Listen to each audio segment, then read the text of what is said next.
How many times should I set up PRs during the year if I'm going to be a power lifter or if I'm going to bodybuild or whatever?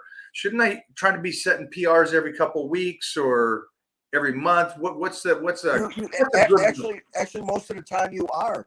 It could be the last training cycle. When I started out, I started off at 500 for 10 reps in the squat. The next training cycle, I started off at 515 for 10 in the squat. There's a PR. Then the next week is a PR. The next week is a PR. And it keeps building and building and building. Then after you're done with a whole routine, as far as how many weeks, look at the total amount of extra weight you lifted from week to week. And all of a sudden you're like, I just lifted 200,000 more pounds than I lifted the last training cycle as a total. That's a total on your whole body.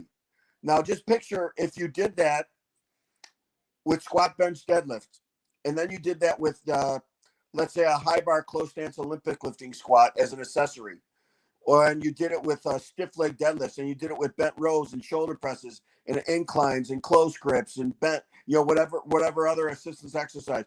Look at what you built your body. You all of a sudden you have this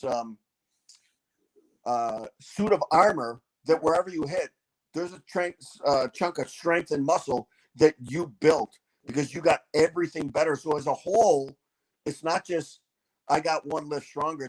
I got every lift stronger. So my whole body is stronger.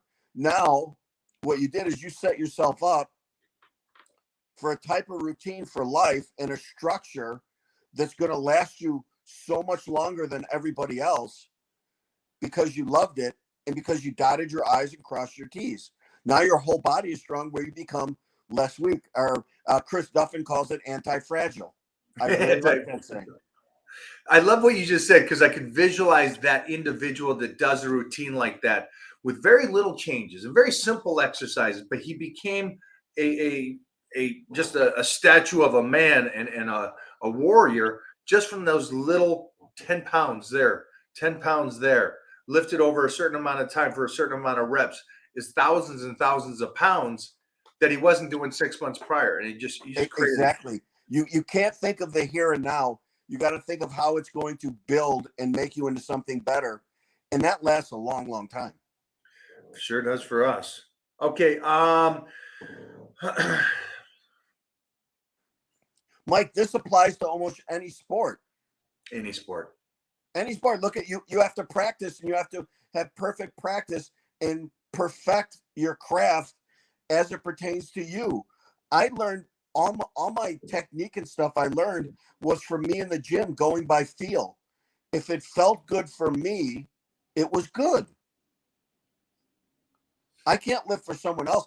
I can watch somebody and I can see how it looks and if it's smooth, and then I can, I can judge from that. But you can't truly know how it feels unless you feel it. It's simple, but it's still hard for people. Sure. When you teach people just a simple exercise for their back delts, I see you watch someone and you point to an area and you tap on it. You make them activate it so they can think about using that instead of all these other muscle groups that surround it. It's the same thing. How do I use my whole body into this lift, not just to lift more weight, but to protect myself from getting hurt? That's it all adds up. It's all the same. You say that one more time. You use your whole body, not just to make yourself stronger, but to protect yourself from what? From any injury, so I can lift more weight in the long run and last a long, long time. That there. Cut, boom. It's huge.